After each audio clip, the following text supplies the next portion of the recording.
ഏവർക്കും ഹോപ്സിൻ്റെ യൂട്യൂബ് ചാനലിലേക്ക് സ്വാഗതം. എൻ്റെ പേര് സുധീഷ്. നമ്മൾ ഇന്നത്തെ ക്ലാസ്സിൽ വർക്കൗട്ട് ചെയ്യുന്നത് മാത്സിൻ്റെ കുറച്ച് പ്രീവിയസ് ക്വസ്റ്റ്യൻസ് ആണ്. നമ്മുടെ ഒന്നാമത് ചോദ്യം നോക്കിയേ. ഒരു കുട്ടി ഒരു സംഖ്യയെ 15 കൊണ്ട് ഹരിക്കുന്നതിന് പകരം 12 കൊണ്ട് ഹരിച്ചു. അപ്പോൾ ഹരണഫലം അവന് 13 കിട്ടി, ശിഷ്ടം 9 കിട്ടി. എങ്കിൽ അതേ സംഖ്യ തന്നെ 15 കൊണ്ട് ഹരിച്ചിരുന്നെങ്കിൽ കിട്ടുന്ന ഹരണഫലം എത്ര എന്നാണ് ചോദ്യം. അപ്പോൾ ഒറിജിനൽ ഹരിക്കേണ്ട സംഖ്യ 15 കൊണ്ടായിരുന്നു, പക്ഷെ അവൻ എത്ര കൊണ്ട് ഹരിച്ചു? 12 കൊണ്ട് ഹരിച്ചു. ഒരു സംഖ്യ എക്സ് എന്ന് എടുത്തു, അതിനെ നമ്മൾ 12 കൊണ്ട് ഹരിക്കുന്നു.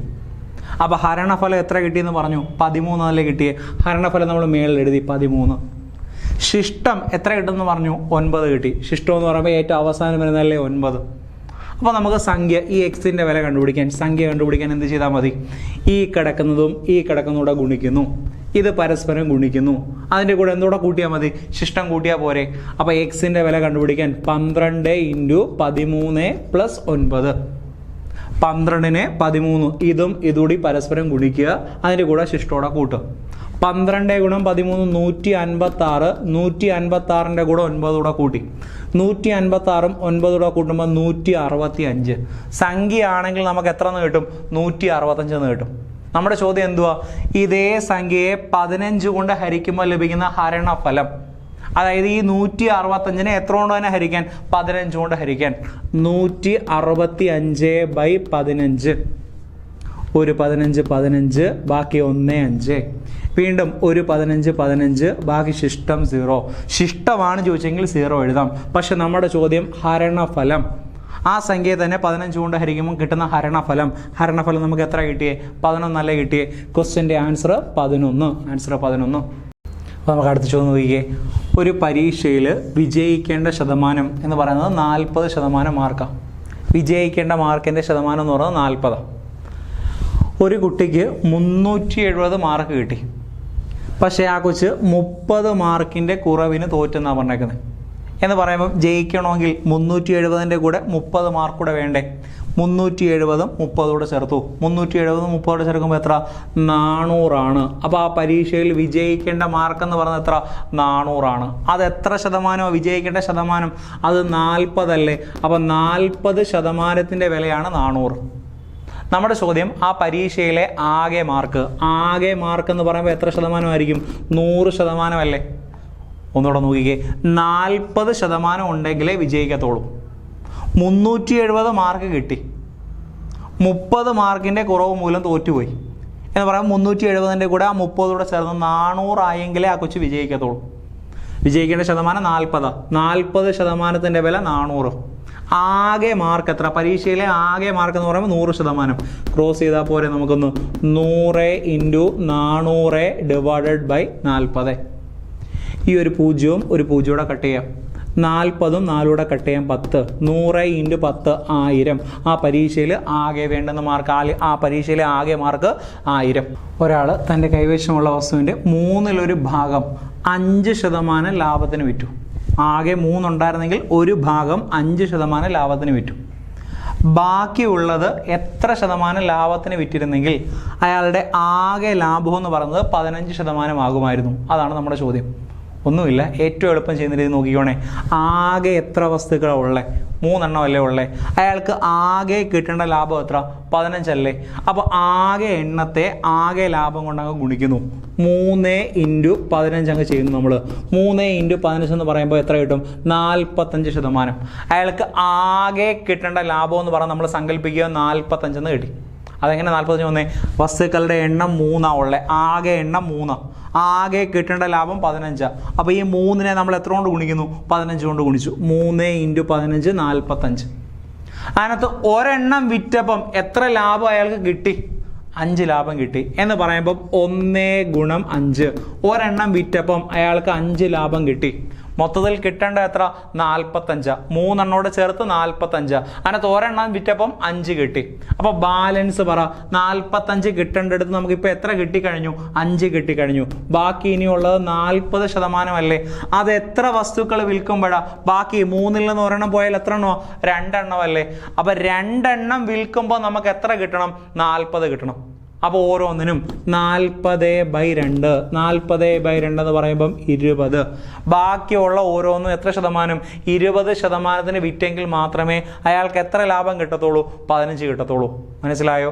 ഒന്നുകൂടെ നോക്കിക്കേ. ആകെ എണ്ണം 3, കിട്ടേണ്ട ലാഭം 15. 3നെ നമ്മൾ 15 കൊണ്ട് ഗുണിച്ചു. ടോട്ടൽ 45 അയാൾക്ക് കിട്ടണമായിരുന്നു. അതിനകത്ത് ഒരെണ്ണം വിറ്റപ്പം എത്ര കിട്ടി? 5 കിട്ടി. അതുകൊണ്ടാണ് 1 × 5 5 എന്ന് എഴുതി. 45 കിട്ടേണ്ട അടുത്ത് ഒരെണ്ണം വിറ്റപ്പം 5 കിട്ടി. അപ്പം 45 5 കുറച്ചാണ് 40. അത് എത്ര എണ്ണം വിൽക്കുമ്പോഴാണ് കിട്ടണ്ടേ? 3 എണ്ണത്തിനകത്ത് ഒരെണ്ണേ ഇപ്പോൾ വിറ്റോളൂ. ബാലൻസ് 2 അല്ലേ ഉള്ളത്. അപ്പോൾ ഈ 40നെ എത്ര കൊണ്ട് ഹരിക്കുന്നു? 2 എണ്ണത്തിനാണ് 40. അപ്പോൾ ഓരോന്നിനെയും കണ്ടുപിടിക്കാൻ 40/2 20. ഓരോന്നും വിൽക്കേണ്ടത് 20, അല്ലെങ്കിൽ 2 × 20 തന്നെയല്ലേ 40. അപ്പോൾ ആൻസർ ഓരോന്നിൻ്റെ ബാക്കിയുള്ളത് വിൽക്കേണ്ട ശതമാനം 20%. അടുത്ത നോക്കിക്കേ.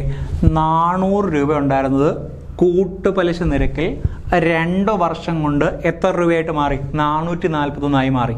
എങ്കിൽ പലിശ നിരക്ക് എത്ര ശതമാനമെന്ന്? അപ്പോൾ ആദ്യമേ ഉണ്ടായിരുന്ന എമൗണ്ട് എന്ന് പറയുന്നത് 400. അത് എത്രയായിട്ട് മാറി? 441 മാറി. എത്ര വർഷത്തെ കേസാണ് പറഞ്ഞേക്കുന്നത്? 2 വർഷം. കൂട്ടുപലിശ എന്ന് പറയുമ്പം 2 വർഷമാണെങ്കിൽ തരുന്നത് തമ്മിലുള്ള ബന്ധം നോക്കി. ഇത് 2 വർഷമായിട്ട് തരുന്ന എന്തിൻ്റെങ്കിലും സ്ക്വയർ ആണോ നോക്കുക. 3 വർഷമാണെങ്കിൽ തരുന്ന എന്തിൻ്റെങ്കിലും ക്യൂബ് ആണോ നോക്കുക. ആ ഒരു റിലേഷൻ ആയിരിക്കും എപ്പോഴും കൂട്ടുപലിശയിൽ വരുന്നത്. ഇവിടെ നോക്കിയേ, 400ഉം 441ഉം 2 വർഷമായതുകൊണ്ട് ഈ തന്നിട്ടുള്ളത് എന്തിൻ്റെങ്കിലും വർഗ്ഗമാണോ നമ്മൾ നോക്കി. 400 എന്തിൻ്റെ സ്ക്വയറാണ് നമുക്കറിയാം? 20ൻ്റെ സ്ക്വയർ അല്ലേ. 441 എന്തിൻ്റെ സ്ക്വയറാണ്? 21ൻ്റെ സ്ക്വയർ അല്ലേ. കൂട്ടുപലിശയിൽ 2 വർഷം എന്ന് പറഞ്ഞാണ് നമ്മൾ സ്ക്വയർ ആക്കി എടുത്തേ. 3 വർഷമാണെങ്കിൽ ക്യൂബ് ആക്കാൻ പറ്റുമെന്ന് നോക്കുക. ചെറുതാക്കി വന്നാലും മതി. അപ്പോൾ ഈ തന്നുള്ളത് 20ൻ്റെ സ്ക്വയറും 21ൻ്റെ സ്ക്വയറും. അപ്പോൾ ആദ്യമേ ഉണ്ടായിരുന്ന എമൗണ്ട് 20 ആണെങ്കിൽ അതിപ്പോൾ എത്രയായിട്ട് മാറി? 21 മാറി. ആദ്യമേ ഉണ്ടായിരുന്ന എമൗണ്ട് 20 ആണെങ്കിൽ അത് എത്രയായിട്ട് മാറി? 21 മാറി. 20ൽ എത്രയാ വർദ്ധിച്ച്? ആ വർദ്ധിക്കുന്നതിനല്ല നമ്മൾ പലിശ എന്ന് പറഞ്ഞത്. 20 ഉണ്ടായിരുന്നത് എത്രയായി? 21. 20 21 എന്ന് പറയുമ്പോൾ 1 വർദ്ധിച്ച്. ശതമാനം പലിശ നിരക്ക് എന്ന് പറയുമ്പോൾ ശതമാനത്തിലല്ലേ. ശതമാനമാക്കാൻ × 100. 20 ഉണ്ടായിരുന്നത് അതാണ് 20 എഴുതിയേ. എത്രയായിട്ട് മാറി? 21. 20 21 എന്ന് പറയുമ്പോൾ 1 കൂടി. ശതമാനമാക്കാൻ × 100. ഒരു 0ഉം ഒരു 0 കട്ട് ചെയ്യാം. 10ഉം 2ഉം 10 2 കട്ട് ചെയ്യുമ്പോൾ 5. ആൻസർ പലിശ നിരക്ക് 5%. 2 വർഷം വന്നുകൊണ്ടാണ് ഇതിനെ നമ്മൾ സ്ക്വയർ ആയിട്ട് എടുത്തേ. 3 വർഷമാണെങ്കിൽ ക്യൂബ്, തരുന്ന എന്തിനെങ്കിലും ക്യൂബായിട്ട് അറേഞ്ച് ചെയ്യാൻ പറ്റുമെന്ന് നോക്കുന്നു. എന്നിട്ട് ആൻസറിലേക്ക് വരുന്നു. അടുത്ത ചോദ്യം. 220 മീറ്റർ, 330 മീറ്റർ നീളമുള്ള 2 തീവണ്ടികൾ എതിർ ദിശകളിൽ പോകുന്നു. അവയുടെ വേഗതകൾ യഥാക്രമം 60 km/hഉം 50 km/hഉമായാൽ അവ പരസ്പരം മറികടക്കാൻ എടുക്കുന്ന സമയം, ടൈമാണ് നമ്മുടെ ചോദ്യം. ടൈം കണ്ടുപിടിക്കാൻ നമുക്കറിയാം equation. Total distance by total speed. Distance divided by speed. ഇവിടെ എതിർ ദിശ എന്നാ പറഞ്ഞേക്കുന്നത്. ഒരേ ദിശ ആയിക്കോട്ടെ, എതിർ ദിശ ആയിക്കോട്ടെ. ഡിസ്റ്റൻസ് എന്ന് പറയുമ്പം ട്രെയിനിൻ്റെ 2 നീളം കൂട്ടുക. ട്രെയിനിൻ്റെ 2ൻ്റെയോടെ നീളം കൂട്ടുന്നു. ഏതൊക്കെ? 220ഉം 330ഉം. 220 + 330. 220 + 330. അത് യൂണിറ്റ് മീറ്ററിലാണ്. എതിർ ദിശയായാലും ഒരേ ദിശയായാലും ദൂരം എപ്പോഴും കൂട്ടുമായിരിക്കും. അതുകൊണ്ട് 220ഉം 330 കൂട്ടി. ഡിവൈഡഡ് ബൈ സ്പീഡിൻ്റെ പ്രത്യേകത ശ്രദ്ധിച്ചോണം. അതാണ് തിരിഞ്ഞു പോകുന്നത്. എതിർ ദിശ എന്ന് പറയുമ്പം സ്പീഡുകൾ തമ്മിൽ കൂട്ടിക്കോണം. എതിർ ദിശയാണെങ്കിൽ സ്പീഡ് തമ്മിൽ കൂട്ടിക്കോണം. എന്നാൽ ഒരേ ദിശയാണെങ്കിൽ സ്പീഡ് തമ്മിൽ കുറച്ചോണം. ഇവിടെ ഒരേ ദിശയല്ല, ഏത് ദിശയാണ് പറഞ്ഞിരിക്കുന്നത്? എതിർ ദിശ. എതിർ ദിശയാകുമ്പം സ്പീഡ് തമ്മിൽ കൂട്ടുന്നു, തരുന്നത് തമ്മിൽ കൂട്ടുന്നു. അപ്പോൾ 60ൻ്റെ കൂടെ എത്രയോടെ കൂട്ടി? 50 കൂടെ കൂട്ടി.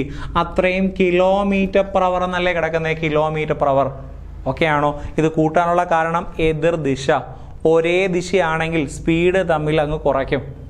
ദൂരം സെയിം തന്നെ, കൂട്ടുക തന്നെയായിരിക്കും ചെയ്യുന്നത്. പറഞ്ഞു നോക്കാം സ്റ്റെപ്പ്. 220ഉം 330 അങ്ങ് കൂട്ടി. അപ്പോൾ 550 എന്ന് കിട്ടി. 550 മീറ്റർ ഡിവൈഡഡ് ബൈ ഇവിടെ ഇത് തമ്മിൽ അങ്ങ് കൂട്ടി 110 km/h. യൂണിറ്റ് സെയിം ആണോ? മീറ്ററിലും കിലോമീറ്ററിലും കിടക്കുന്നത്.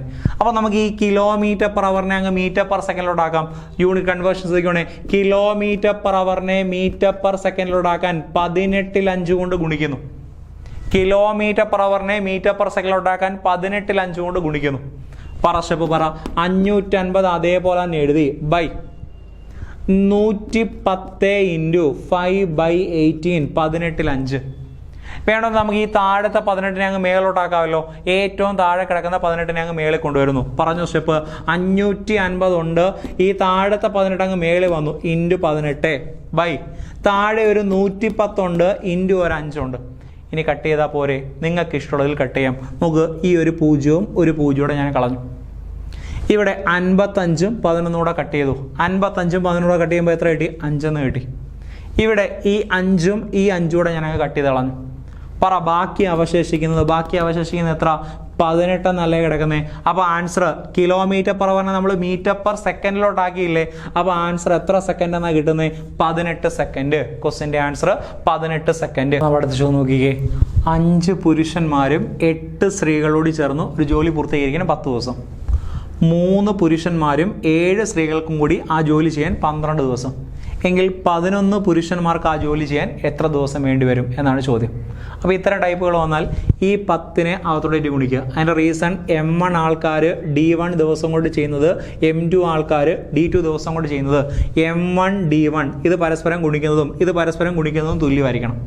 അതുകൊണ്ട് ഈ 10നെ ഇതിനകത്തോട്ടേക്ക് ഗുണിക്കുന്നു, ഈ 12-ഇതിനകത്തോട്ടേക്ക് ഗുണിക്കുന്നു. അതാണ് ഒന്നാമത് നിങ്ങൾ ചെയ്യേണ്ടത്. അപ്പോൾ 5 men പ്ലസ് 8W ഇൻറ്റു എത്ര? 10. ഈ 10നെ ഇതിനകത്തോട്ടേക്ക് ഗുണിക്കുന്നു സമം. അതേപോലെ ഇതിനെ ഇതിനകത്തോട്ട് തന്നെ 3 men പ്ലസ് 7W ഇൻറ്റു 12. ഒന്നെങ്കിൽ ചെറുതാക്കിയിട്ട് ചെയ്യാം, അല്ലെങ്കിൽ നേരിട്ട് ഗുണിക്കാം. അത് നിങ്ങളുടെ ഇഷ്ടം, നിങ്ങൾക്ക് ഇഷ്ടമുള്ളതിൽ കണക്ട് ചെയ്യാം. ഞാനിവിടെ ചെറുതാക്കുവാണേ 10ൻ്റെ പകുതി 5, 12ൻ്റെ പകുതി 6. ഇനി അതോടെ ഒന്ന് ഗുണിച്ച് നോക്കിക്കേ. 5 ഗുണം 5, 5 ഇൻറ്റു 5 25. മെൻ അതേപോലെ തന്നെ എഴുതണേ. Plus 5 into 8, 5 into 8 40. വുമൺ അതേപോലെ തന്നെ എഴുതിയേ. 6 ഇൻറ്റു 3 18. മെൻ അതേപോലെ തന്നെ എഴുതിയേ. 7 ഇൻറ്റു 6 42. വുമൺ അതേപോലെ തന്നെ എഴുതി. മെൻ എല്ലാം ഒരിടത്താക്കുക, വുമൺ എല്ലാം ഒരിടത്താക്കുക. ഇവിടെ 25 മെൻ അതേപോലെ തന്നെ എഴുതി. ഈ 18 മെന്നിനെ ഇപ്പുറം കൊണ്ടുവന്നു, -18 മെൻ എന്ന് എഴുതി. അപ്പുറത്ത് 42 വുമൺ ഉണ്ട്. ഈ പ്ലസിനെ അങ്ങ് അപ്പുറം കൊണ്ടുപോയി -40 വുമൺ എന്നാക്കി. ഇനി കുറച്ചാൽ പോരെ? ഇവിടുന്ന് കുറയ്ക്കുന്നു, 25 നിന്ന് 18 കുറയ്ക്കുന്നു, 7 മെൻ ഇസ് ഈക്വൽ ടു 42 നിന്ന് 40 കുറയ്ക്കുന്നു, 2 വുമൺ. അവിടെ നിന്ന് നമ്മൾ റേഷ്യോ എടുക്കുക. അതെങ്ങനെയാണെന്ന് നോക്കിക്കേ. മെൻ ബൈ വുമൺ റേഷ്യോ എടുക്കുന്നത് ശ്രദ്ധിച്ചോണേ. Men by woman. മെന്നിൻ്റെ വേണമെങ്കിൽ മെന്നിനെ അങ്ങ് മറയ്ക്കുക. മെന്നിനെ മറച്ചാൽ ബാക്കി സംഖ്യ എത്ര? 2 അല്ലേ? മെന്നിൻ്റെ ടൈം അങ്ങ് മറച്ചു. മെന്നിൻ്റെ വേണമെങ്കിൽ മെന്നിനെ അങ്ങ് മറച്ചു. മെന്നിനെ മറച്ചാൽ ബാക്കി സംഖ്യ 2. അപ്പം മെന്നിൻ്റെ വിലയായിട്ട് 2 കൊടുക്കുന്നു. ഇനി അടുത്ത വുമണിൻ്റെ വേണമെങ്കിൽ വുമണിനെ അങ്ങ് മറയ്ക്കുന്നു. വുമണിനെ മറച്ചാൽ 7 അല്ലേ? അപ്പോൾ വുമണിൻ്റെ സ്ഥാനത്ത് 7 കൊടുത്തു. അല്ലെങ്കിൽ മെന്നിൻ്റെ ഓപ്പോസിറ്റ് കിടക്കുന്നതായിരിക്കും മെന്നിൻ്റെ വില. മെന്നിൻ്റെ ഓപ്പോസിറ്റ് 2. മെന്നിൻ്റെ വില 2. വുമണിൻ്റെ ഓപ്പോസിറ്റ് ആയിരിക്കും വുമൺ. വുമണിൻ്റെ വില 7. അപ്പം മെന്നിൻ്റെ എഫിഷ്യൻസി 2, വുമണിൻ്റെ എഫിഷ്യൻസി 7. ഫസ്റ്റ് സ്റ്റെപ്പ് കഴിഞ്ഞു. ഇനി ലാസ്റ്റ് സ്റ്റെപ്പിലേക്ക് നമ്മൾ വരുമോ? ഒന്നാം സ്റ്റെപ്പ് മനസ്സിലായോ? 10നെ അകത്തോട്ട് കയറ്റി, 12നെ അകത്തോട്ട് കയറ്റി, അവിടെ നിന്ന് ഒരു റേഷ്യോ കണ്ടുപിടിച്ചു. ഇത് അവരുടെ എഫിഷ്യൻസി ആയിരിക്കും. ഇനി ലാസ്റ്റ് സ്റ്റെപ്പ് എന്ന് പറഞ്ഞാൽ ഏതെങ്കിലും ഒരു ഇക്വേഷൻ, ഒന്നെങ്കിൽ ദാണ്ട് ഇത് എടുക്കാം, അല്ലെങ്കിൽ ദാണ്ട് ഇത് എടുക്കാം. നിങ്ങൾക്ക് ഇഷ്ടമുള്ളത് എടുക്കാം. ഏതെടുത്താലും ഒന്ന് തന്നെ കിട്ടത്തുള്ളൂ. ഞാൻ ആദ്യത്തെ ഇക്വേഷൻ എടുക്കുക. പറ ആദ്യത്തെ ഇക്വേഷൻ ഇങ്ങോട്ടൊന്ന് എഴുതുവാണ്. 5 men പ്ലസ് നോക്കിക്കേ 8W. അവർക്ക് എത്ര ദിവസം വേണ്ടുന്നത്? 10 ദിവസം അല്ലേ? 5 men പ്ലസ് 8W ഇൻറ്റു 10. കണ്ടുപിടിക്കേണ്ട ചോദ്യം എത്ര പുരുഷന്മാരുടെ? 11 പേരുടെ അല്ലേ? അപ്പോൾ ബൈ നമ്മുടെ ചോദ്യം. ഏതെങ്കിലും ഒരു ഇക്വേഷൻ ഡിവൈഡഡ് ബൈ നമ്മുടെ ചോദ്യം. ഒന്നെങ്കിൽ ഇത് എടുക്കാം, അല്ലെങ്കിൽ ഇത് എടുക്കാം. നിങ്ങൾ ഇഷ്ടമുള്ള എടുത്തോ, ഏതെടുത്താലും ഒരേ ആൻസർ തന്നെ കിട്ടത്തുള്ളൂ. ഞാനിവിടെ ആദ്യത്തെ എടുത്തതേ ഉള്ളൂ. ബൈ കണ്ടുപിടിക്കേണ്ടത്. ഈ കിട്ടിയ വില ഇതിനകത്തോട്ടൊന്ന് സബ്സ്റ്റിറ്റ്യൂട്ട് ചെയ്ത് നോക്കിയാൽ പോരെ? നോക്ക്. മെന്നിൻ്റെ സ്ഥാനത്ത് എത്ര?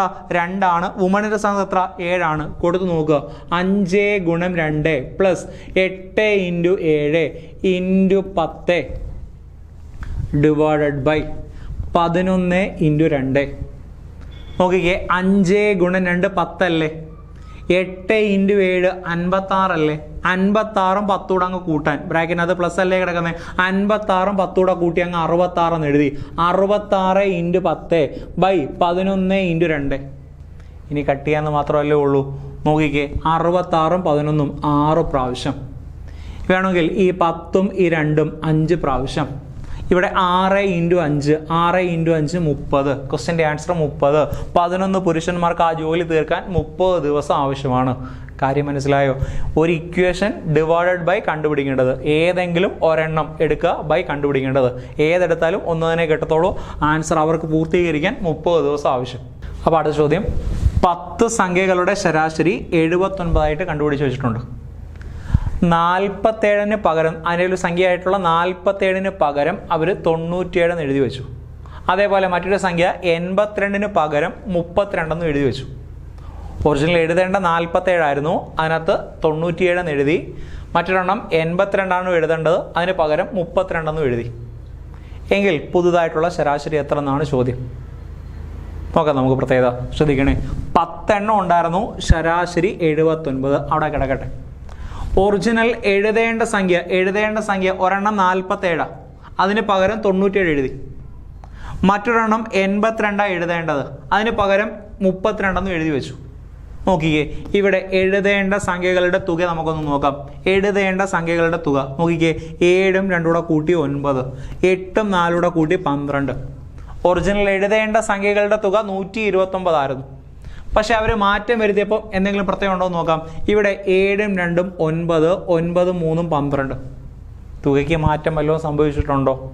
ഇവിടെ എഴുതേണ്ടത് തുക 129, ഇവിടെ എത്ര തന്നെ കിടക്കുന്നത്? 129 തന്നെ. തുകയിൽ മാറ്റം ഒന്നും സംഭവിക്കുന്നില്ല.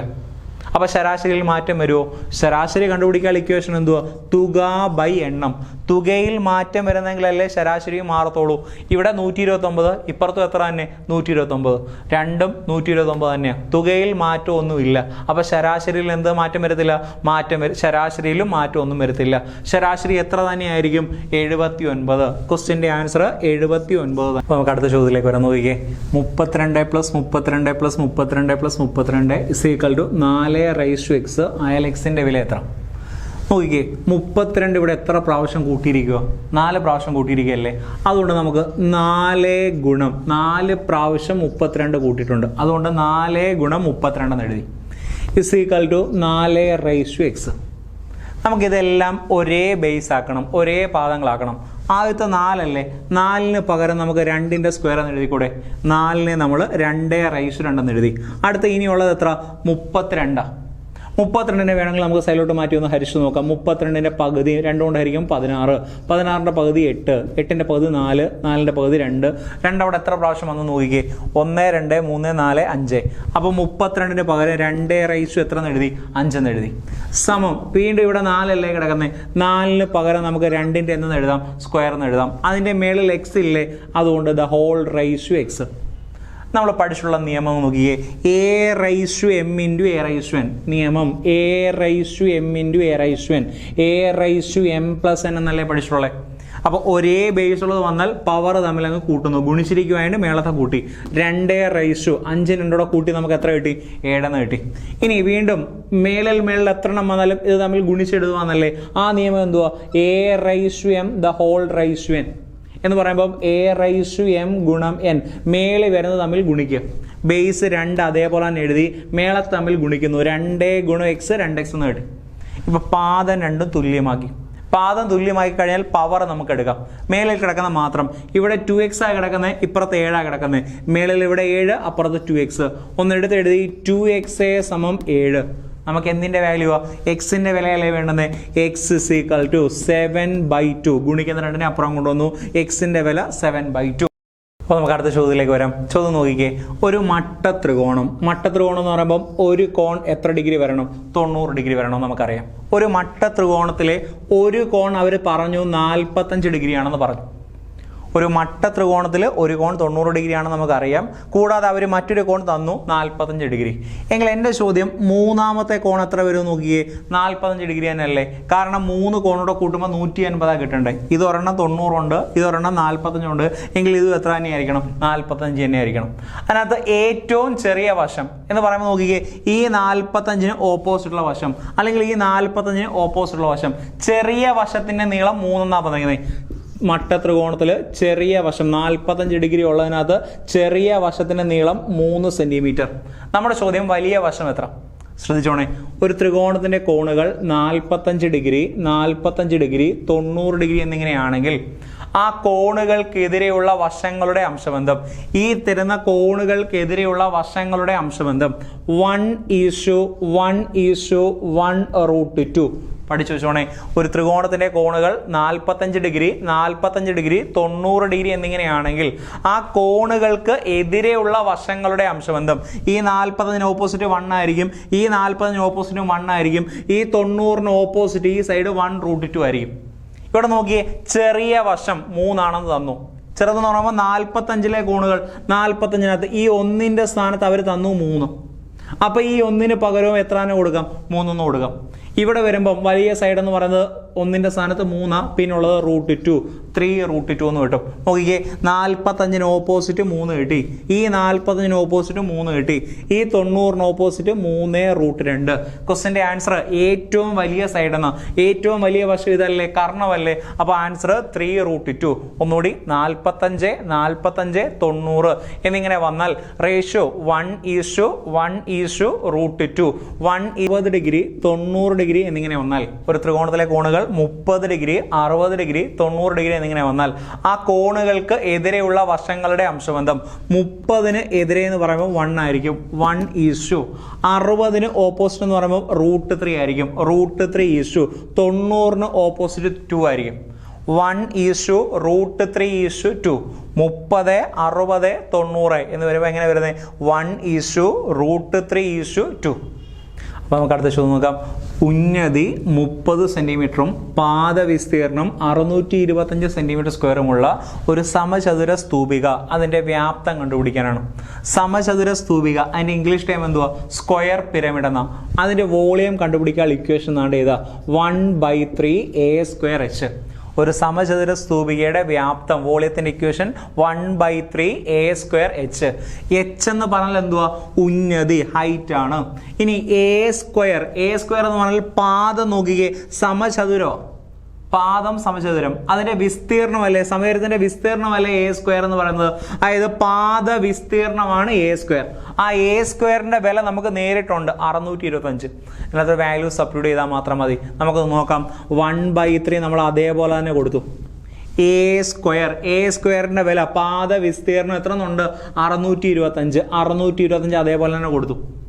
പാദം സമചതുരമാണ്, അതുകൊണ്ടാണ് പാദ വിസ്തീർണം a² എന്ന് വന്നത്. സമചതുരത്തിന്റെ വിസ്തീർണം a², അതിന്റെ വിലയാണ് 625. അത് നമ്മൾ നേരിട്ടങ്ങ് കൊടുത്തു. ഇനിയുള്ളത് ഹൈറ്റ്. ഹൈറ്റ് എത്ര എന്നാ കിടക്കുന്നത്? 90 എന്നല്ലേ കിടക്കുന്നത്. അപ്പൊ ഹൈറ്റിന്റെ സ്ഥാനത്ത് 90 കൊടുത്തു. ഇനി കട്ട് ചെയ്താൽ പോരെ നമുക്ക്. ഇവിടെ 90 3 നമുക്ക് കട്ട് ചെയ്ത് കളയാം. 90-നകത്ത് 3 30 പ്രാവശ്യം. 625 എത്ര കൊണ്ട് ഗുണിക്കാൻ? 30 കൊണ്ട് ഗുണിക്കാൻ. നോക്കിക്കേ, ഈ ഒരു 0 അതേപോലെ അങ്ങ് എഴുതി. 625 എത്ര കൊണ്ട് ഗുണിച്ചാൽ മതി? 3 കൊണ്ട് ഗുണിച്ചാൽ പോരെ. 3 × 5 15, ശിഷ്ടം 1. 3 × 2 6, ഒന്നുകൂടെ കൂട്ടി 7. 6 × 3 18. ക്വസ്റ്റ്യന്റെ ആൻസർ എത്ര വരും? 18750. യൂണിറ്റ് എന്തുവാ? വോളിയത്തിന്റെ യൂണിറ്റ് എന്തുവാ? Centimetre cube. ക്വസ്റ്റ്യന്റെ ആൻസർ 18750 സെന്റിമീറ്റർ ക്യൂബ്. സമചതുര സ്തൂപികയുടെ വ്യാപ്തത്തിന്റെ ഇക്വേഷൻ 1/3a²h. a² പാദ വിസ്തീർണമാണ്, h ഹൈറ്റ് ആണ്. അടുത്ത ചോദ്യം നോക്കിയേ. 2 6 18 എക്സെട്ര 486 ഈ ശ്രേണിയിലെ, ഈ സമഗുണിത ശ്രേണിയിലെ പദങ്ങളുടെ എണ്ണം എത്ര? എത്ര പദങ്ങളുണ്ടെന്ന് കണ്ടുപിടിക്കാൻ, എണ്ണം കണ്ടുപിടിക്കാൻ. എണ്ണം എന്ന് പറയുമ്പോൾ n കണ്ടുപിടിക്കാനാണ് നമ്മുടെ ചോദ്യം. ശ്രദ്ധിക്കണേ, ഒരു GP അല്ലെങ്കിൽ സമഗുണിത ശ്രേണി 2 6 ആയി എന്ന് പറയുമ്പോൾ 3 കൊണ്ട് ഗുണിച്ചിരിക്കുകയല്ലേ. 6 18 ആയി എന്ന് പറയുമ്പോൾ 3 കൊണ്ട് ഗുണിച്ചിരിക്കുകയല്ലേ. ഒരു നിശ്ചിത സംഖ്യ ഗുണിച്ചു പോകുന്നു. അതിനെ വിളിക്കുന്ന പേരാണ് സമഗുണിത ശ്രേണി. ഇംഗ്ലീഷിൽ നമുക്ക് GP എന്ന് പറയാം, ജോമെട്രിക് പ്രോഗ്രഷൻ എന്ന് പറയാം. ഒരു GPയുടെ nth ടേം, അവസാന പദം, n-ാം പദം കണ്ടുപിടിക്കാൻ ഇക്വേഷൻ പഠിച്ചോണേ. a×r⁻n−1. a എന്ന് പറയുന്നത് ആദ്യ പദം, r എന്ന് പറയുന്നത് കോമൺ റേഷ്യോ, പൊതുഗുണിതം. എത്ര വീതമാണോ ഗുണിച്ചു പോകുന്നത്. n എന്ന് പറഞ്ഞാൽ പദങ്ങളുടെ എണ്ണം. n ആണ് കണ്ടുപിടിക്കേണ്ടത്, എണ്ണമാണ് കണ്ടുപിടിക്കേണ്ടത്. an അവസാന പദം. ഇവിടെ അവസാനം കിടക്കുന്ന പദം എത്ര? 486 അല്ലേ. അപ്പൊ an-ന്റെ സ്ഥാനത്ത് നമ്മൾ 486 എന്ന് എഴുതി. ആദ്യ പദം നോക്കിക്കേ, ഈ ശ്രേണിയിലെ ആദ്യ പദം എത്ര കിടക്കുന്നത്? 2 അല്ലേ. 2 എന്ന് എഴുതി. കോമൺ റേഷ്യോ, 6 എന്ന് പറഞ്ഞാൽ കോമൺ റേഷ്യോ. എത്ര വീതമാണ് ഗുണിച്ചു പോയേക്കുന്നത്? 3 വീതം അല്ലേ. 2 6 ആയി, 6 18 ആയി. അപ്പൊ കോമൺ റേഷ്യോ എന്ന് പറഞ്ഞാൽ 3 എന്ന് കൊടുത്തു. n നമുക്കറിയത്തില്ല, അതാ കണ്ടുപിടിക്കേണ്ടത്. n-1 അതേപോലെ തന്നെ എഴുതി. ഈ ഗുണിക്കുന്ന രണ്ടിനെ ഇപ്പുറം കൊണ്ടുവരിക, ഗുണിക്കുന്ന സംഖ്യ ഇപ്പുറം കൊണ്ടുവരുമ്പോൾ ഹരിക്കാനാവും. 486/2 = 3n-1. ഇതിനെ 486നെ 2 കൊണ്ട് ഹരിക്കുന്നു. 2-നകത്ത് 2, 2 പ്രാവശ്യം, 8-നകത്ത് 2, 4 പ്രാവശ്യം, 6-നകത്ത് 2, 3 പ്രാവശ്യം. അപ്പം 243 = 3n-1. ഈ 243 നമ്മൾ എന്തിൻ്റെ ടൈമിലോട്ട് കൊണ്ടുവരണം? 3ന്റെ ടൈമിലോട്ട് ആക്കണം. 243 ഇവിടുത്തെ ബേസ്, ഇവിടുത്തെ 3 സൈഡിലോട്ട് മാറ്റി 243നെ നമ്മൾ 3 കൊണ്ട് ഹരിക്കുക. കട്ട് ചെയ്യുമ്പം 81 കിട്ടും. വീണ്ടും 3 കൊണ്ട് ഹരിക്കുമ്പം 27 കിട്ടും. വീണ്ടും 3 കൊണ്ട് ഹരിക്കുമ്പോൾ 9 കിട്ടും. വീണ്ടും 3 കൊണ്ട് ഹരിക്കുമ്പോൾ 3 കിട്ടും. നമുക്ക് ഒന്നുകൂടെ ഒന്ന് എടുത്തെഴുതാം. 243 പകരം 3 എത്ര പ്രാവശ്യം കിട്ടിയേ? 5 പ്രാവശ്യം അല്ലേ? അപ്പോൾ 243 പകരം ഞാൻ ഇങ്ങോട്ട് എഴുതുവാണെങ്കിൽ 3/5. 243 പകരം നമുക്ക് കിട്ടി 3/5. സമത്തിനപ്പുറം 3n-1. ഇവിടെയും തുല്യമായില്ലേ? മേളിൽ കിടക്കുന്ന മാത്രം നമുക്ക് എടുക്കാം, പവർ മാത്രം എടുക്കാം. ഇവിടുത്തെ പവർ 5, ഇവിടുത്തെ പവർ n-1. എടുത്തെഴുത്. n-1 = 5. ഈ -1നെ അപ്പുറം കൊണ്ടുവന്നു +1 ആക്കുന്നു. n = 5 + 1. 5 ഒന്നുകൂടെ കൂട്ടി 6. ആ ശ്രേണിയിലെ 6ാമത്തെ പദമാണ് എത്ര വരുന്നത്? 486. പദങ്ങളുടെ എണ്ണം എത്ര പദങ്ങളുണ്ടെന്നോ? ആൻസർ 6. ഒരു GPയുടെ nth ടൈം ചോദിച്ചാൽ a × r⁻n-1. അപ്പോൾ അടുത്ത ചോദ്യം നോക്കിയേ. ഈ ലെറ്റർ സീരീസിൽ ഫില്ല് ചെയ്യാത്തത് പൂരിപ്പിക്കാനാണ് നമ്മുടെ ചോദ്യം. നോക്കാം പ്രത്യേകത. ഇവിടെ ARCSETG ഡാഷ് ഡാഷ്, ആ 2 ഡാഷിൻ്റെ സ്ഥാനത്ത് ഫില്ല് ചെയ്യാനുള്ളത് നമുക്ക് വേണ്ടുന്നത്. നോക്കാം. ഇവിടെ ഫസ്റ്റ് ലെറ്റർ എ ആ. ഒന്നിടവിട്ടുള്ള നോക്കിയേ. എ എത്ര ആയിട്ട് മാറി? സി ആയിട്ട് മാറി. എ കഴിഞ്ഞ് ബി എഴുതിയില്ല, സി എഴുതി. സി കഴിഞ്ഞിട്ട് ഡി എഴുതിയില്ല, ഇ എഴുതി. എ കഴിഞ്ഞിട്ട് ബി എഴുതിയില്ല, സി എഴുതി. സി കഴിഞ്ഞിട്ട് ഡി എഴുതിയില്ല, ഇ എഴുതി. ഇ കഴിഞ്ഞിട്ട് എന്ത് വരണ്ടേ? എഫ് എഴുതിയില്ല, ജി എഴുതി. ജി കഴിഞ്ഞിട്ട് ഇനി എന്ത് എഴുതണ്ടില്ല? എച്ച് നമ്മൾ എഴുതുന്നില്ല. എന്തായിരിക്കും എഴുതണ്ടേ? ഇവിടെ ഐ ആയിരിക്കും എഴുതണ്ടേ. അപ്പോൾ അവസാനം ഫില്ല് ചെയ്യേണ്ടത് ഐ എന്ന് കിട്ടി. ആദ്യത്തേതോടെ വേണ്ടേ? നോക്കാം പ്രത്യേകം നോക്കിയേ. ഒന്നിട്ടുള്ള വീണ്ടും എടുക്കുന്നു. RS ആയി. RS ആയി. RS തൊട്ടടുത്ത ലെറ്റർ അല്ലേ? എസ് എന്ന് പറയുന്നത് T ആയി. തൊട്ടടുത്ത ലെറ്റർ അല്ലേ? T എന്ന് പറയുന്നത് ഇനി എന്തുവാണോ നിങ്ങൾ പറ? T എന്ന് പറയുന്നത് ഇവിടെ വരുമ്പോൾ എന്താവണം? U. തൊട്ടടുത്ത ലെറ്റർ U. RSTU. ഇവിടെ 1 വീതം ഒഴിവാക്കി എഴുതി. ഇവിടെ 1 വീതം കൂടി വന്നു. അപ്പോൾ നമ്മുടെ ചോദ്യം നോക്കിയേ. 5 പേര് റൗണ്ട് ആകൃതിയിൽ വട്ടത്തിലുള്ള ഒരു മേശയ്ക്ക് ചുറ്റും ഇരിക്കുകയാണ്. അപ്പോൾ നമുക്കൊന്ന് അടയാളപ്പെടുത്താം. 1ാമത്തെ ആൾ, 2ാമത്തെ ആൾ, 3, 4, 5. 5 പേരെ ഒന്ന് അടയാളപ്പെടുത്തി. ഇനി എന്തൊക്കെ പ്രത്യേകം നോക്കിയേ. 1ാമത്തെ സെൻറ്റൻസ് നോക്കിയേ. ഹരിയുടെ വലതുവശത്ത് 2ാമതാണ് ആരിയിരിക്കുന്നത്? സന്തോഷ് ഇരിക്കുന്നത്. ഹരിക്ക് വലതുവശത്ത് റൈറ്റിൽ 2ാമതാണ് സന്തോഷ് ഇരിക്കുന്നത്. അപ്പോൾ നിങ്ങൾ എവിടെയെങ്കിലും ഹരി ഒന്ന് പ്ലേസ് ചെയ്യാം. ഇപ്പം ഞാൻ ഇവിടെ ഒന്ന് ഹരിയെ പ്ലേസ് ചെയ്യാം. നിങ്ങൾക്ക് ഇഷ്ടമുള്ളത് പ്ലേസ് ചെയ്യാം. ഹരിയുടെ വലതുവശം, വലതെന്ന് പറയുമ്പോൾ ക്ലോക്കിലെ സൂചി പോകുന്നത്. ക്ലോക്കിലെ സൂചി ഇങ്ങനല്ലേ പോകുന്നത്? ഇങ്ങനല്ലേ തിരിയുന്നത്? അപ്പോൾ വലതുവശത്ത് 2ാമതായി. അപ്പോൾ 1, 2. 2ാമതായിട്ട് ആരുണ്ട്? സന്തോഷുണ്ട്. ഹരിക്ക് വലതുവശത്ത് 2ാമതായിട്ട് സന്തോഷമുണ്ട്. ഇനി അടുത്ത സെന്റൻസ്. സന്തോഷിന്റെ ഇടതുവശത്ത് 3ാമതായാണ് ആരിയിരിക്കുന്നത്? മണി ഇരിക്കുന്നത്. ലെഫ്റ്റിൽ 3ാമതായി. ലെഫ്റ്റ് എന്ന് പറയുമ്പോൾ തിരിഞ്ഞു വരുന്നു. സന്തോഷിന്റെ ലെഫ്റ്റ് വശം ഇവിടെ നിന്ന് ഇങ്ങോട്ട് പോകുന്നു, ആൻറ്റി ക്ലോക്ക് വൈസ്. അതായത് സന്തോഷിന് 3ാമത് 1, 2, 3. 3ാമതാണ് ആരിയിരിക്കുന്നത്? മണി ഇരിക്കുന്നത്. ഇനി അടുത്ത സെന്റൻസ് നോക്കിയേ. മണിയുടെ വലതുവശത്ത് 2ാമതായി ആരിയിരിക്കുന്നു? രവി ഇരിക്കുന്നു. മണി ഇവിടെ ആണ്. മണിയുടെ വലതെന്ന് പറയുമ്പോൾ ക്ലോക്ക് വൈസ്, ക്ലോക്ക് പോകുന്ന ദിശയിൽ. 2ാമത് 1, 2. 2ാമതായിട്ട് ആരിയിരിക്കുന്നു? രവി ഇരിക്കുന്നു. അപ്പോൾ രവിയുടെ സ്ഥാനം എന്നാണ്ട് ഇവിടെ. ഇനി ഒരു സെന്റൻസ് കൂടെ നോക്കുക. രവിയുടെ വലതുവശത്ത് 2ാമതായി രഘു ഇരിക്കുന്നു. ക്ലോക്ക് സൂചി അങ്ങോട്ടല്ലേ പോകുന്നത്? വലത്തെന്ന് പറയുമ്പോൾ അങ്ങോട്ട്, ഇടത്തെന്ന് പറയുമ്പോൾ ഇങ്ങോട്ട്. രവിക്ക് വലതുവശത്ത് 2ാമത് 1, 2. 2ാമതായിട്ട് ആരിയിരിക്കുന്നു? രഘു ഇരിക്കുന്നു. നോക്ക് നമ്മുടെ ചോദ്യം. ഹരിക്കും സന്തോഷിനും ഇടയിൽ ആരാണുള്ളത്? ഹരിക്കും സന്തോഷിനും ഇടയിൽ. ഹരി താണ്ടെ ഇവിടെ, സന്തോഷ് താണ്ടെ ഇവിടെ. ഹരിയും സന്തോഷും അയാൾക്ക് 2 പേർക്കും ഇടയ്ക്ക് ആരാ ഉള്ളത്? രവി. ക്വസ്റ്റ്യൻ്റെ ആൻസർ രവി. ഹരിക്കും സന്തോഷിനും ഇടയ്ക്കുള്ളത് രവിയാണ്. അപ്പോൾ അടുത്ത നോക്കിക്കേ. കോഡിങ്ങുമായിട്ട് ബന്ധപ്പെടുത്തി BLOCKED അതിനെ കോഡ് ചെയ്ത് വെച്ചിരിക്കുന്നു. YOLXPVW എന്ന് കോഡ് ചെയ്തിരിക്കുന്നു. എങ്കിൽ OZFMXS ഇതിനെ എങ്ങനെ കോഡ് ചെയ്യാൻ പറ്റുമെന്നാണ് ചോദ്യം. നോക്കാം പ്രത്യേകത. ബിയും വൈയും ആയിട്ടാണ് കണക്ട് നോക്കിയാൽ ഞാൻ ലെറ്റേഴ്സ് ഒന്നും എഴുതിയിട്ടുണ്ട്. എ തൊട്ട് ഇസഡ് വരെ എഴുതിയിട്ടുണ്ട്. ABCDEFG അങ്ങനെ അവിടെ നിന്ന് ഇങ്ങോട്ടും എഴുതിയിട്ടുണ്ട്. നോക്കിയേ, ബി എന്ന് പറയുന്നത് എത്രാമത്തെ ലെറ്റർ? രണ്ടാമത്തെ ലെറ്റർ അല്ലേ? വൈ എന്ന് പറയുന്നത് 25ാമത്തെ ലെറ്റർ അല്ലേ? ഇത് രണ്ടും കൂടെ കൂട്ടുമ്പം 2ഉം 25ഉം കൂടെ കൂട്ടുമ്പോൾ എത്ര കിട്ടണം? 27 കിട്ടണം. അപ്പോൾ ഇത് തമ്മിൽ കൂടെ കൂട്ടിയപ്പം 27 കിട്ടി. അല്ലെങ്കിൽ ഇതിൻ്റെ ഓപ്പോസിറ്റ് വരുന്നത് ബിക്ക് ഓപ്പോസിറ്റാണ് വൈ കിടക്കുന്നത്, എയ്ക്ക് ഓപ്പോസിറ്റാണ് ഇസഡ് കിടക്കുന്നത്. അതേ രീതിയിലാണോ നോക്കിക്കേ. എല്ലിന് ഓപ്പോസിറ്റാണ് ഒ. നോക്കിക്കേ, എല്ലിന് ഓപ്പോസിറ്റ് അല്ലേ ഒ കിടക്കുന്നത്. അതേപോലെ ഒയ്ക്ക് ഓപ്പോസിറ്റ് അല്ലേ എല്ല് കിടക്കുന്നത്. ഒയ്ക്ക് ഓപ്പോസിറ്റ് എൽ. ഇവിടെ സിക്ക് ഓപ്പോസിറ്റ് എക്സ്, സിക്ക് ഓപ്പോസിറ്റ് എക്സ്. അല്ലെങ്കിൽ തമ്മിൽ കൂട്ടുമ്പം 27 കിട്ടുന്ന എടുത്തെഴുതിയാലും മതി. നമുക്ക് വേണ്ടുന്നതിലേക്ക് വരാം. ഒയ്ക്ക് ഓപ്പോസിറ്റായിട്ട് കിടക്കുന്നത് എൽ അല്ലേ? അപ്പോൾ ഒയുടെ സ്ഥാനത്ത് നമ്മൾ എൽ എന്ന് എഴുതി. ഒയ്ക്ക് പകരം നമ്മൾ എൽ എന്ന് കൊടുത്തു. അടുത്ത ഇനി ഇസഡിന് ഓപ്പോസിറ്റ് വരുന്നത് എ അല്ലേ? തമ്മിൽ കൂട്ടുമ്പം 27, തമ്മിൽ കൂട്ടുമ്പോൾ 27. ഇസഡിന് പകരം എ കൊടുത്തു. എഫിന് ഓപ്പോസിറ്റ് കിടക്കുന്ന യു അല്ലേ? അപ്പോൾ എഫിന് പകരം നമ്മൾ യു എന്ന് കൊടുത്തു. അടുത്ത എമ്മിന് ഓപ്പോസിറ്റ് കിടക്കുന്ന എൻ അല്ലേ? എമ്മിന് പകരം നമ്മൾ എൻ എന്ന് കൊടുത്തു. അടുത്ത എക്സിന് ഓപ്പോസിറ്റ് കിടക്കുന്നത് സി അല്ലേ? അപ്പോൾ എക്സിന് പകരം നമ്മൾ സി എന്ന് കൊടുക്കുന്നു. അടുത്ത ഇനി എസ് കൂടെ ഉള്ളൂ. നോക്ക്, എസിന് ഓപ്പോസിറ്റ് കിടക്കുന്ന എച്ച് അല്ലേ? അപ്പോൾ ആൻസർ ആയിട്ട് ഇവിടെ എച്ച് എന്നും കൊടുക്കാം. LAUNCH എന്ന് വരും. തമ്മിൽ കൂട്ടുമ്പം ഈ ലെറ്റർ തമ്മിൽ കൂട്ടുമ്പോൾ നമുക്ക് എത്ര കിട്ടണം? 27 കിട്ടണം. ഓരോന്നിലെയും ലെറ്റർ തമ്മിൽ കൂട്ടുമ്പോൾ 27 കിട്ടുന്നു. അതാണ് അവിടുത്തെ കോഡ്. അപ്പോൾ അവിടുത്തെ ചോദ്യം നോക്കിക്കേ. 2 അക്കമുള്ള ഒരു സംഖ്യയിലെ അക്കങ്ങളുടെ തുക 8. സംഖ്യകളുടെ അക്കങ്ങൾ തമ്മിൽ കൂട്ടുമ്പോൾ നമുക്ക് 8 കിട്ടണം. ഇനി ആ സംഖ്യയുടെ കൂടെ 18 കൂടെ കൂട്ടുമ്പം ആ സംഖ്യയുടെ അക്കങ്ങൾ അന്യോന്യം മാറുന്നു എങ്കിൽ സംഖ്യ ഏതെന്നാണ് ചോദ്യം. വലുതായിട്ടൊന്നും ഒന്നുമില്ല. ഓപ്ഷനിൽ നിന്ന് നിങ്ങൾ ചെയ്താൽ മതി. അത് വേറെ കാര്യത്തിനൊന്നും നിൽക്കേണ്ട. നോക്കിക്കേ, ഫസ്റ്റ് ഓപ്ഷൻ എടുത്തേ. 26 അല്ലേ കിടക്കുന്നത്? ഒന്നാം സെൻറ്റൻസ് അക്കങ്ങളുടെ തുക, സംഖ്യയുടെ അക്കങ്ങളുടെ തുക 8 ആണോ നോക്കിക്കേ. 2ഉം 6 കൂടെ കൂട്ടുമ്പം 8. അപ്പോൾ ഒന്നാമത്തെ പ്രസ്താവന ശരിയായി. ഇനി രണ്ടാമത്തോടെ ചെക്ക് ചെയ്യണം. സംഖ്യയുടെ കൂടെ എത്ര കൂടെ കൂട്ടുന്നു? 18 കൂടെ കൂട്ടുന്നു. സംഖ്യ 26 എന്നല്ല നമ്മൾ ഇരിക്കുന്നത്. 26ന്റെ കൂടെ നമ്മൾ എത്ര കൂടെ കൂട്ടുന്നു? 18 കൂടെ കൂട്ടുന്നു. അപ്പോൾ സംഖ്യയുടെ അക്കങ്ങൾ പരസ്പരം മാറുന്നു നോക്കിയാൽ മതി.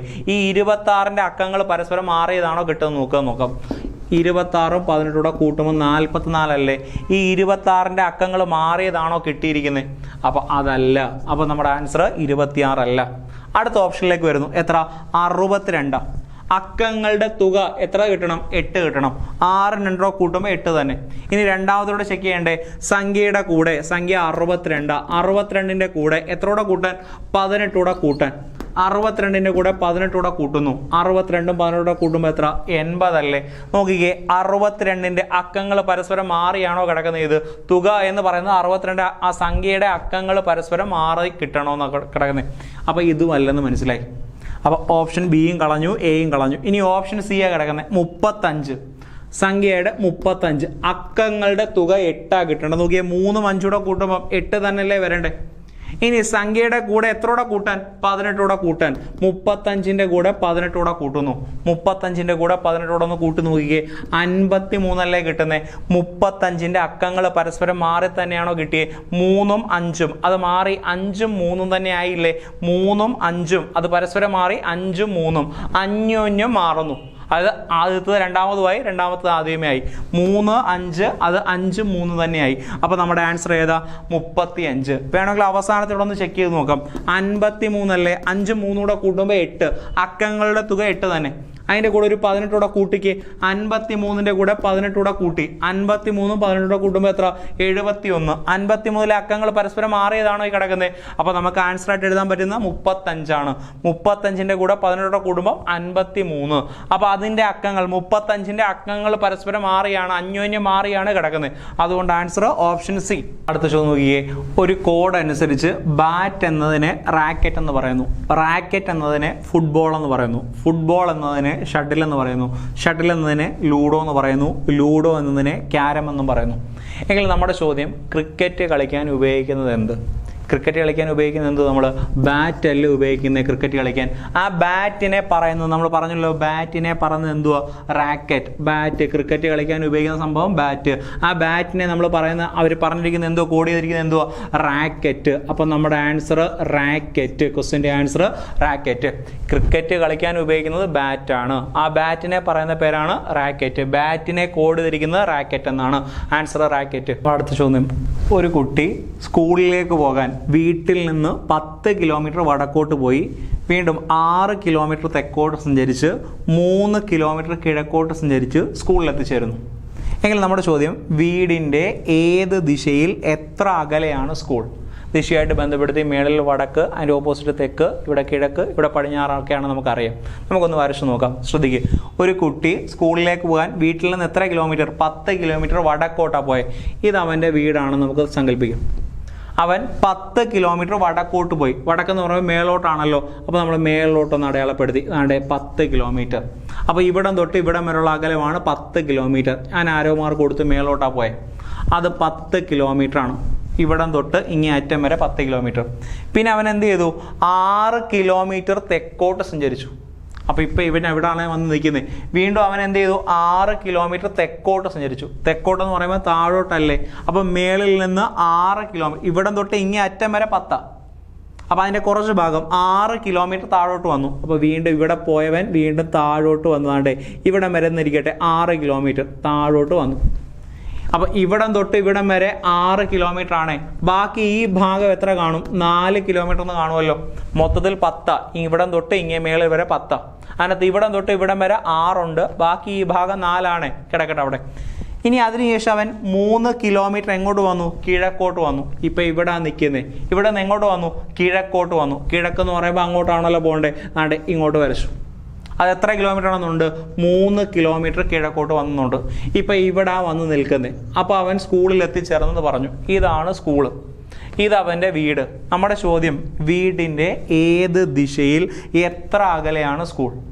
വീടിൻ്റെ ദാണ്ട് ഇവിടെ നിന്ന് ഇങ്ങനെയല്ലേ പോകുന്നത്, ഇവിടെ നിന്ന് ഇങ്ങനെ നടുക്ക് വെച്ച് സങ്കല്പിച്ചല്ലാണ്ട് ഇവിടെ നിന്ന് ഇങ്ങനെ പോകുന്ന ദിശ. ആ ദിശ ഏതാണെന്ന് നോക്കിക്കേ, വടക്ക് കിഴക്ക്. വടക്കിനും കിഴക്കിനും നടുക്കല്ലേ വരുന്നത്. അപ്പോൾ ദിശയെന്ന് പറയുന്നത് വടക്ക് കിഴക്ക. എത്ര കിലോമീറ്റർ അകലെ എന്നാണ് കണ്ടുപിടിക്കേണ്ടത്. നോക്കിക്കേ, ഇതൊരു മട്ട ത്രികോണമല്ലേ. ഇത് 3 ഉണ്ട്, ഇത് 4 ഉണ്ട്. ഇത് എത്ര കിലോമീറ്റർ ആണെന്ന് കണ്ടുപിടിക്കാനല്ലേ. 90 ഡിഗ്രിക്ക് എതിരെ ഉള്ളത് കർണം. കർണം കണ്ടുപിടിക്കാൻ ഇക്വേഷൻ പാദം സ്ക്വയർ എ പ്ലസ് ലംബം സ്ക്വയർ. റൂട്ട് ഉണ്ട്. റൂട്ട് ഓഫ് പാദം സ്ക്വയർ എ പ്ലസ് ലംബം സ്ക്വയർ. റൂട്ട് ഓഫ് പാദം 3, 3ന്റെ സ്ക്വയർ പ്ലസ് 4ന്റെ സ്ക്വയർ. 3ന്റെ സ്ക്വയർ 9, 4ന്റെ സ്ക്വയർ 16. 16 9 ചേർത്ത് 25. റൂട്ട് 25 എന്ന് പറഞ്ഞാൽ 5. 5 കിലോമീറ്റർ. ഏത് ദിശയാ? വടക്ക് കിഴക്ക്. ഇതിന് രണ്ടിനും നടുക്കുള്ളതാണ്. ഇവിടെ നിങ്ങോട്ടാ, ഇതാ വീട്. ഇവിടെ നിങ്ങോട്ടാ പോയേക്കുന്നത്. ഇവിടെ നിങ്ങോട്ടുള്ളത് വടക്ക് കിഴക്ക് ദിശ. എത്ര കിലോമീറ്റർ? 5 കിലോമീറ്റർ. 5 കിലോമീറ്റർ വടക്ക് കിഴക്ക് ദിശയിലായിരിക്കും. അടുത്ത ചോദ്യം നോക്കിയേ, 7 മണിക്കും 8 മണിക്കും ഇടയിൽ ക്ലോക്കിലെ മിനിറ്റ് മണിക്കൂർ സൂചികൾ എതിർ ദിശയിൽ വരുന്ന കൃത്യസമയം കണ്ടുപിടിക്കാൻ. ഒരു ക്ലോക്കിലെ മിനിറ്റ് മണിക്കൂർ സൂചികൾ എതിർ ദിശയിൽ വരുന്ന കൃത്യസമയം. എതിർ ദിശ അല്ലെങ്കിൽ ആംഗിൾ എത്ര ഡിഗ്രി എന്ന് പറയും? 180 ഡിഗ്രി വരുന്ന കൃത്യസമയം കണ്ടുപിടിക്കാൻ പറയും. ഒന്നെങ്കിൽ എതിർ ദിശയെന്ന് പറയും, അല്ലെങ്കിൽ ആംഗിൾ 180 ഡിഗ്രി വരുന്ന കൃത്യസമയം കണ്ടുപിടിക്കാൻ. അവിടെ നമുക്കൊരു ഇക്വേഷനാണ്, ശ്രദ്ധിച്ചോണേ. 60 × a + 6 divided by 11. 60 × a + 6 divided by 11. അതെന്തുവാണെന്ന് നമുക്ക് നോക്കാം. ശ്രദ്ധിക്കുക, എ എന്ന് പറഞ്ഞാൽ തരുന്നതിനകത്ത് ഏറ്റവും ചെറിയ അളവ് അവർ. ഇവിടെ 7 മണിയുണ്ട്, 8 മണിയുണ്ട്. അപ്പോൾ എ ആയിട്ട് എടുക്കേണ്ടത് ഏറ്റവും ചെറുതാ. ഏറ്റവും ചെറുത് ഏതാ? 7. അപ്പോൾ എ ആയിട്ട് നമ്മൾ കൊടുക്കേണ്ട വാല്യൂ എത്ര? എ ആണ്. എയുടെ കൂടെ എത്ര കൂട്ടാൻ? 6 കൂട്ടാൻ ബൈ 11 എന്നാ കിടക്കുന്നത്. അപ്പോൾ 60 × എ വരുന്നിടത്ത് നമ്മൾ എത്ര കൊടുത്തു? 7 കൊടുത്തു. 7 + 6 ബൈ 11. ഇവിടെ ഒരു കാര്യം ശ്രദ്ധിക്കണം, നമ്മൾ ക്ലോക്കിലെ ടൈമേ എഴുതാവുള്ളൂ. 7ന്റെ കൂടെ 6 കൂട്ടി 13 എഴുതി വെക്കരുത്. 7 മണി കഴിഞ്ഞ് നോക്കിക്കുക, 6 കൂടെ 8, 9, 10, 11, 12 മണി. 12 കഴിഞ്ഞാൽ എത്ര? 1 മണി. ക്ലോക്കിലെ സമയം 1 മണിയല്ലേ. അപ്പോൾ 7 6 കൂട്ടി 13 എഴുതി വെക്കരുത്. അവിടെ കൊടുക്കേണ്ടത് എത്ര? 1 കൊടുക്കണ്ടേ. 1 എങ്ങനെ വന്നേ? 7 മണി കഴിഞ്ഞ് 8, 9, 10, 11, 12, 1 ഡിവൈഡഡ് ബൈ 11. 60 ഇൻറ്റു 1/11 എന്ന് വന്നു. നോക്കിക്കേ, 60 ഇൻറ്റു 1, 60 ഗുണം 1 60 തന്നെയല്ലേ? 60/11. 60നെ എത്ര കൊണ്ട് ഹരിക്കാൻ? 11 കൊണ്ട് ഹരിക്കാൻ. സൈഡിലോട്ട് മാറ്റി 60നെ നമ്മൾ 11 കൊണ്ട് ഹരിച്ചു നോക്കി. 60/11. ഒരു 5 11 55, ബാക്കി കിട്ടിയ ശിഷ്ടം 5. നമ്മളെങ്ങനെ എഴുതും? മേളിൽ കിട്ടിയ ഹരണഫലം എഴുതും 5. എത്ര കൊണ്ടാണ് ഹരിച്ചേ? 11 കൊണ്ട് ഹരിച്ചു. കിട്ടിയ ശിഷ്ടം കൊടുത്തു 5. അപ്പോൾ എത്ര എന്ന് കിട്ടി? 5ഉം 11ൽ 5. എത്ര മണി കഴിഞ്ഞ്? 7 മണി കഴിഞ്ഞ് 5ഉം 11ൽ 5 മിനിറ്റ്. 7 മണി കഴിഞ്ഞ് 5ഉം 11ൽ 5 മിനിറ്റ്. ക്വസ്റ്റ്യൻ്റെ ആൻസർ 7 മണി കഴിഞ്ഞ് 5ഉം 11ൽ 5 മിനിറ്റ് എന്നും വരും. അടുത്ത ചോദ്യം നോക്കിയേ, 1982 കലണ്ടർ, അതിന് സമാനമായിട്ട് തൊട്ടടുത്ത വർഷം വരുന്ന കലണ്ടർ ഏത്? 1882 കണക്ക് തന്നെ വരുന്ന തൊട്ടടുത്ത വർഷത്തിലെ കലണ്ടർ. അങ്ങനത്തുള്ള ചോദ്യം തന്നാൽ തരുന്ന വർഷത്തെ നിങ്ങൾ എപ്പോഴും 4 കൊണ്ട് ഹരിക്കുക. തന്നിട്ടുള്ള വർഷത്തെ എത്ര കൊണ്ട് ഹരിക്കുന്നു? 4 കൊണ്ട് ഹരിക്കുന്നു. ശിഷ്ടം 0 വരുന്നെങ്കിൽ, അങ്ങനെ ഹരിക്കുമ്പോൾ 4 കൊണ്ട് ഹരിക്കുമ്പോൾ കിട്ടുന്ന ശിഷ്ടം 0 ആണെങ്കിൽ തരുന്ന വർഷത്തിന്റെ കൂടെ 28 കൂട്ടുക. ശിഷ്ടം 0 വന്നാൽ 28 കൂട്ടുക. ശിഷ്ടം 1 വരുവാണെങ്കിൽ തരുന്നതിന്റെ കൂടെ 6 കൂട്ടുക. ശിഷ്ടം 1 വന്നാൽ തരുന്നതിന്റെ കൂടെ 6 കൂട്ടുക. ശിഷ്ടം 2 അല്ലെങ്കിൽ 3 വരുവാണെങ്കിൽ തരുന്ന വർഷത്തിന്റെ കൂടെ 11 കൂട്ടുക. ശിഷ്ടം 0 വന്നാൽ 28 കൂട്ടും.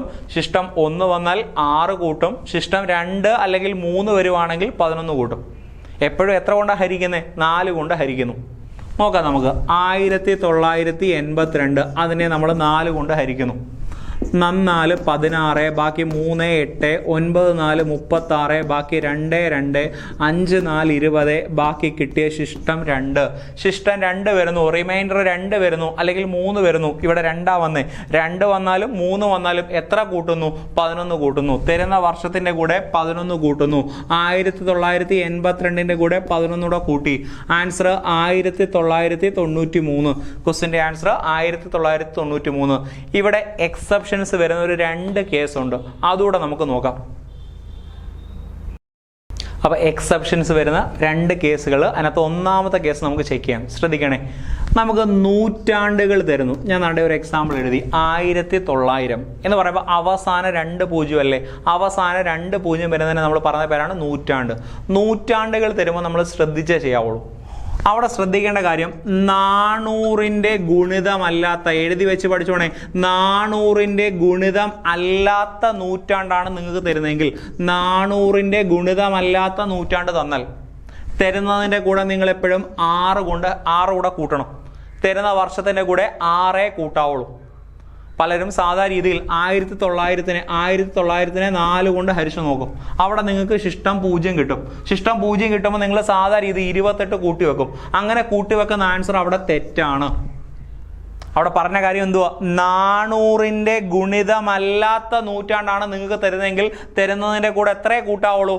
6 കൂട്ടാവുള്ളൂ. നോക്കിക്കേ, 1900 400ന്റെ ഗുണിതമാണോ? 400 കൊണ്ട് പൂർണ്ണമായിട്ട് ഹരിക്കാൻ പറ്റുമോ? അങ്ങനെ ഹരിക്കാൻ പറ്റാത്ത തരുമ്പം, 400ന്റെ ഗുണിതമല്ലാത്തത് തരുമ്പം തരുന്ന വർഷത്തിന്റെ കൂടെ 6 കൂട്ടുക. 1900 തരുമ്പം 1900ന്റെ കൂടെ 6 കൂടെ കൂട്ടി 1906.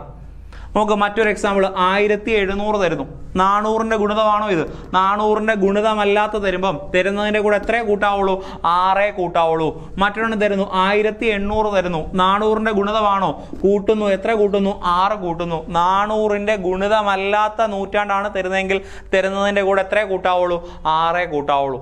400ന്റെ ഗുണിതമായിട്ടുള്ളതാണെങ്കിൽ നേരത്തെ ചെയ്താൽ തന്നെ. അതായത് ഒരു എക്സാമ്പിൾ നോക്കിക്കേ, 2000 തരുന്നു. ഇത് 400ന്റെ ഗുണിതമല്ലേ? ആണോ? 400ന്റെ ഗുണിതമാണെങ്കിൽ ഇതിനെ എത്ര കൊണ്ട് ഹരിച്ചാൽ മതി? 4 കൊണ്ട് അങ്ങ് ഹരിച്ചാൽ മതി. 4 കൊണ്ട് ഹരിക്കുമ്പോൾ 2000നെ 4 കൊണ്ട് ഹരിക്കുമ്പോൾ ശിഷ്ടം 0. ശിഷ്ടം 0 വരുമ്പോൾ നമ്മൾ 28 കൂടെ കൂട്ടി. ആൻസർ അവിടെ 2028 എന്ന് കിട്ടും. ഇവിടെ എക്സെപ്ഷൻ വരുന്ന ഒരു കേസ് എന്തുവാ? 400ന്റെ ഗുണിതം അല്ലാത്ത നൂറ്റാണ്ട്. വായിച്ച് എഴുതി വെച്ചോണേ. 400ന്റെ ഗുണിതം അല്ലാത്ത നൂറ്റാണ്ടാണ് തരുന്നതെങ്കിൽ തരുന്നതിന്റെ കൂടെ എത്ര കൂട്ടുന്നു? 6 കൂട്ടുന്നു. അപ്പൊ അവിടെ ഒരു കേസുണ്ട്, അതുകൂടെ നമുക്ക് നോക്കാം. അതും റെയർ ആയിട്ട് വരുന്നതാണ്. ഒരു എക്സാമ്പിളിൽ നിന്ന് പറയാം. എന്താണ് ഞാൻ ഇവിടെ ഒരു സംഖ്യ എഴുതി. എത്ര? 1872. ഇതിലെ കലണ്ടറിന് സമാനമായിട്ടുള്ള കലണ്ടർ തൊട്ടടുത്ത വർഷം വരുന്ന ഏതെന്ന് കണ്ടുപിടിക്കാനാണ് ചോദ്യം. നോക്കാം നമുക്ക്. സാധാ രീതിയിൽ നമ്മൾ 1872 എത്ര കൊണ്ട് ഹരിക്കും? 4 കൊണ്ട് ഹരിക്കും. ശ്രദ്ധിക്കുക. 4 16, ബാക്കി 3 7, 9 4 36, ബാക്കി 1 2, 3 4 12. കിട്ടിയ ശിഷ്ടം എത്ര കിട്ടി? 0 നമുക്ക് കിട്ടി. നമ്മൾ സാധാ പഠിച്ച രീതി ശിഷ്ടം 0 വരുമ്പോൾ നമ്മൾ 28 കൂട്ടും. നോക്കാം. 1872 കൂടെ 28 കൂട്ടി. 28 കൂട്ടുമ്പോൾ നോക്കിക്കേ. 8 2 10 0, 7 2 9 1 10 0, ശിഷ്ടം 1 9 1, 1900 വന്നു. ഇത് ഫസ്റ്റ് ഓപ്ഷനായിട്ട് കാണും. ഇത് കറുപ്പിച്ചു വെച്ചാൽ ആൻസർ തെറ്റാ. അവിടെ ശ്രദ്ധിച്ചോണം. ഇത് നമ്മൾ കൂട്ടിയപ്പോൾ നമുക്കൊരു സംഖ്യ കിട്ടി. എത്ര കിട്ടിയേ? 1900 അല്ലേ കിട്ടിയേ. ഈ 1900 നമ്മൾ നേരത്തെ പറഞ്ഞു 400ന്റെ ഗുണിതമല്ലാത്ത നൂറ്റാണ്ടാണ് കിട്ടിയിരിക്കുന്നത്. ഇത് തമ്മിൽ കൂട്ടി എഴുതിയപ്പം 400ന്റെ ഗുണിതമല്ലാത്ത നൂറ്റാണ്ടാണ് വന്നത്. അങ്ങനെയാണെങ്കിൽ അവിടെ 28 അല്ല കൂട്ടേണ്ടത്. തരുന്നതിൻ്റെ കൂടെ നിങ്ങൾ 40 കൂടെ കൂട്ടുക. തരുന്ന വർഷത്തിൻ്റെ കൂടെ നിങ്ങൾ 40 കൂടെ കൂട്ടണം. ഇത് രണ്ടും കൂടെ കൂട്ടി കിട്ടിയപ്പോൾ നമുക്ക് 1900 കിട്ടി. നോക്കി. 1900 എന്തിൻ്റെ ഗുണിതമല്ല? 400ന്റെ ഗുണിതമല്ല. 400ന്റെ ഗുണിതമല്ലാത്ത നൂറ്റാണ്ടാണ് ഈ കൂട്ടി കിട്ടിയത്. അങ്ങനെ വരുന്ന സന്ദർഭങ്ങളിൽ ഇവിടെ നിങ്ങൾ 28 അല്ല കൂട്ടേണ്ടത്. എത്ര കൂട്ടണം? 40 കൂട്ടണം. കൂട്ടി എഴുത്. 2 1, അടുത്തത് 8 1 9, 1912. ഒരു എക്സാമ്പിളോടെ നമുക്ക് നോക്കാം. ശ്രദ്ധിക്കുക. 2172.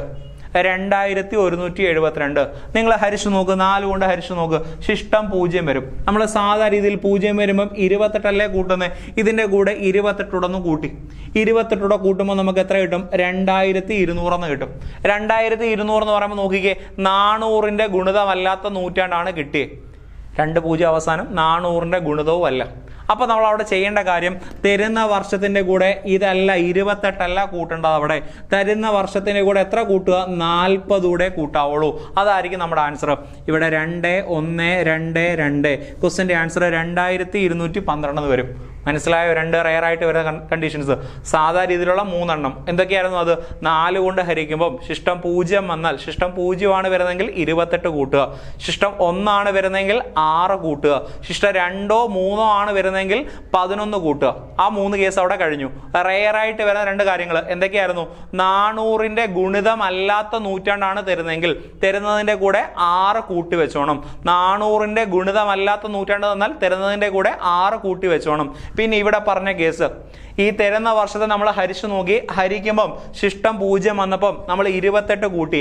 അങ്ങനെ കൂട്ടി എഴുതിയപ്പം 400ന്റെ ഗുണിതമല്ലാത്ത നൂറ്റാണ്ടാണ് വരുന്നതെങ്കിൽ അവിടെ 28 അല്ല നിങ്ങൾ കൂട്ടേണ്ടത്. എത്ര കൂട്ടേണ്ടത്? 40 ആണ് കൂട്ടേണ്ടത്. തരുന്ന വർഷത്തിൻ്റെ കൂടെ 40 കൂടെ കൂട്ടുക. ഇത് ചെയ്ത് പഠിച്ചെങ്കിൽ മാത്രമേ നിങ്ങൾക്ക് മനസ്സിലാവത്തുള്ളൂ. ലാസ്റ്റ് ദിവസം നോക്കിക്കേ. 50 4 3 മൈനസ് 20 2 1 പ്ലസ് 10 4 1 പ്ലസ് 3/2 എന്നാണ് ചോദ്യം. അത് നമുക്ക് കൂട്ടാനുള്ളൊക്കെ ഒന്ന് എടുത്തെഴുതി നോക്കാം. ശ്രദ്ധിക്കുക. 50 4 3 പ്ലസ് ചിഹ്നമല്ലേ, അത് ആദ്യമേ എഴുതി. വീണ്ടും അടുത്ത പ്ലസ് വരുന്നതാണ് ഇതല്ലേ, അതുകൂടെ ഞാനൊന്ന് എഴുതുക. 10 4 1 ആണേ. പിന്നെയും പ്ലസ് വരുന്നത് 3/2 അല്ലേ, പ്ലസ് ഇട്ടു. ഈ 3/2 3ന്റെ പകുതി എന്ന് പറഞ്ഞാൽ എല്ലാവർക്കും അറിയാമല്ലോ, 1.5. 3ന്റെ പകുതി 3/2 എന്ന് പറയുമ്പോൾ 1.5 അല്ലേ. അപ്പം ഞാൻ അവിടെ ആ 1.5 അങ്ങ് എഴുതി. ഈ 3/2 പകരം 1/2, 1 2 1 1.5 എന്നങ്ങ് എടുത്ത് എഴുതി. 1.5 1 2 1. പിന്നെ ബാക്കിയുള്ളത് മൈനസ് 20 2 1. നോക്കിയേ, ശ്രദ്ധിച്ചേ. 50 4 3. 4 3 നമ്മൾ വിളിക്കുന്ന പേര് മുക്കാലെന്നല്ലേ. 50 മുക്കാലും 10 കാലൂടെ കൂട്ടാൻ നോക്ക്. 50 10 നിങ്ങൾ കൂട്ടുക. 50 10 60 അല്ലേ. മുക്കാലും കാലൂടെ കൂട്ടാൻ, ഇത് 4 3 പറഞ്ഞാൽ മുക്കാല്, 4 എന്ന് പറഞ്ഞാൽ കാല്. മുക്കാലും കാലൂടെ ചേർത്ത് 1 അല്ലേ. അപ്പൊ 60 1 അവിടെ തന്നെ എത്രയായി? 61 പ്ലസ് 1.5 മൈനസ് 20 എന്നല്ലേ കിടക്കുന്നത്. 61 1.5 61 1 62 62.5 അവിടെ. മൈനസ് 20 എന്നല്ലേ കിടക്കുന്നത്. 62.5-ൽ നിന്ന് എത്ര കുറയ്ക്കാൻ? 20 കുറയ്ക്കാൻ. 62-ൽ നിന്ന് 20 കുറച്ചു. 62-ൽ നിന്ന് 20 കുറച്ചാൽ എത്ര? 42. അരയിൽ നിന്ന് അര കുറച്ചാൽ 0. എഴുതേണ്ട കാര്യമില്ലല്ലോ. ക്വസ്റ്റ്യൻ്റെ ആൻസർ 42. കാര്യം മനസ്സിലായോ? 4-ൽ 3-നെ വിളിക്കുന്ന പേര് മുക്കാല്, 4-ൽ 1-നെ വിളിക്കുന്ന പേര് കാല്, 2-ൽ 1 പറഞ്ഞാൽ അര. നമ്മൾ ഇന്ന് ചെയ്ത 20 ക്വസ്റ്റ്യനും അതോടെ കണക്റ്റുള്ള കാര്യങ്ങളും എല്ലാവർക്കും മനസ്സിലായെന്ന് വിശ്വസിക്കുന്നു. ബാക്കി കാര്യങ്ങളുമായിട്ട് നമുക്ക് അടുത്തൊരു വീഡിയോയിൽ കാണാം.